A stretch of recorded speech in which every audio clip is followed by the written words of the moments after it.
క్షేత్రస్థాయి నుంచి కూటమి నేతలు సంయమనంతో ముందుకు సాగాలి. ప్రతిపక్షం కన్నా ముందే అన్ని రంగాల్లో పరుగులు తీయాలి. ఎక్కడా వివాదాలకు విభేదాలకు తావివ్వొద్దు. ఇదే కూటమి ఎమ్మెల్యేలకు CM Chandrababu, deputy CM Pawan Kalyan ఇచ్చిన కీలక ఆదేశాలు, సూచనలు. మరి మున్ముందు కూటమి ఎంత బలంగా మారాలో, ప్రతిపక్షానికి ఎలా ప్రతిబంధాలు వేయాలో కూటమి అగ్రనేతలు ఇరువురు ఎమ్మెల్యేలకు సవివరంగా తెలియజేశారు. మరో 15 సంవత్సరాల వరకు కూటమి బంధం ఇలాగే ముందుకు సాగే ఆలోచనలపైన నేతలు స్పష్టత ఇచ్చారు. గీత దాటావద్దు, హద్దులు మీరావద్దు, వివాదాలు విభేదాలు అసలే వద్దు, అంతా కలిసికట్టుగా ముందుకు సాగాలి. మరో 15 సంవత్సరాల వరకు కూటమి బంధం ఇలాగే కొనసాగితే ప్రభుత్వం సుస్థిరంగా ఉంటుంది. రాష్ట్రం ప్రగతి పదం వైపు దూసుకుపోతుంది. దీన్ని దృష్టిలో పెట్టుకొని కూటమి ఎమ్మెల్యేలు జాగ్రత్తగా మసులుకోవాలని AP CM Chandrababu, deputy CM Pawan Kalyan స్పష్టంగా చెప్పారు. గత ఎన్నికల్లో కూటమి నేతలు కలిసికట్టుగా ముందుకు సాగటం వల్ల అద్భుతమైన ఫలితాలు అందుకున్న విషయం వాళ్లు గుర్తు చేశారు. ప్రభుత్వం చేస్తున్న మంచి పనులు ప్రజల్లోకి తీసుకుని వెళ్లే బాధ్యత ఎమ్మెల్యేలదేనంటూ నేతలు చెప్పుకొచ్చారు. వ్యక్తిగత కక్షలకు చట్టసభల్లో స్థానం లేదన్న చంద్రబాబు దీన్ని కూటమి ఎమ్మెల్యేలు గుర్తుంచుకోవాలని సూచించారు. ఎన్నికల నుంచి ప్రభుత్వం ఏర్పాటైన 20 నెలలుగా కూటమి ఐక్యత కొనసాగుతుందన్న చంద్రబాబు నియోజకవర్గం వారీగా ఈ ఐక్యత మరింత బలంగా మారాలన్నారు. ముఖ్యంగా నియోజకవర్గం, జిల్లా, మండల స్థాయి కూటమి నేతలు ఎప్పటికప్పుడు సమావేశాలు ఏర్పాటు చేసుకుని ముందస్తు ప్రణాళికలు సిద్ధం చేసుకోవాలని సూచించారు. దీనివల్ల వివాదాలకు విభేదాలకు ఆస్కారం ఉండదని చెప్పారు. ఇక ముందు కూటమి ఎమ్మెల్యేల పనితీరుపైన ఎప్పటికప్పుడు సమీక్ష సమావేశాలు ఉంటాయని కూడా సీఎం చంద్రబాబు వివరించారు.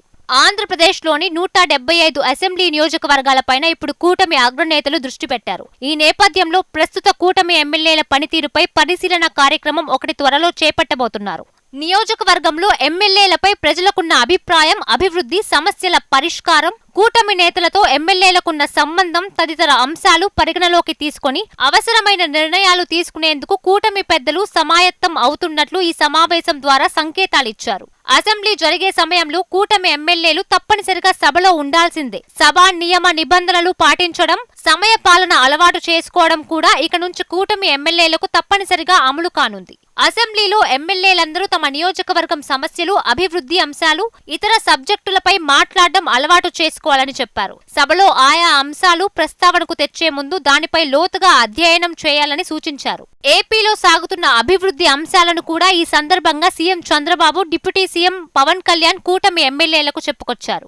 ఆంధ్రప్రదేశ్లో 1,00,000 కోట్ల రూపాయల వ్యయంతో రోడ్ల నిర్మాణం, 90,000 కోట్ల రూపాయల వ్యయంతో రైల్వే పనులు జరుగుతున్నట్లు సీఎం వివరించారు. ప్రజలు ఏం కోరుకుంటున్నారో ఎప్పటికప్పుడు ఎమ్మెల్యేలు గమనించి వారి అవసరానికి అనుగుణంగా నడుచుకుంటూ వారితో మమేకం కావాలని కూటమి అగ్రనేతలు చెప్పారు.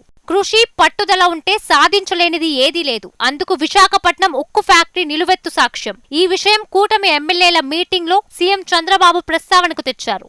గతేడాది ఏప్రిల్ మాసం వరకు 450 కోట్ల నష్టంలో ఉన్న విశాఖ ఉక్కు ఫ్యాక్టరీ ఇప్పుడు లాభాల బాట పట్టిందని, ప్రస్తుతం 54 కోట్ల లాభంలో విశాఖ ఉక్కు ఫ్యాక్టరీ ఉందని తెలిపారు. ఫ్యాక్టరీ కార్మికులు కలిసికట్టుగా శ్రమించి సాధించిన ఫలితమిదన్నారు.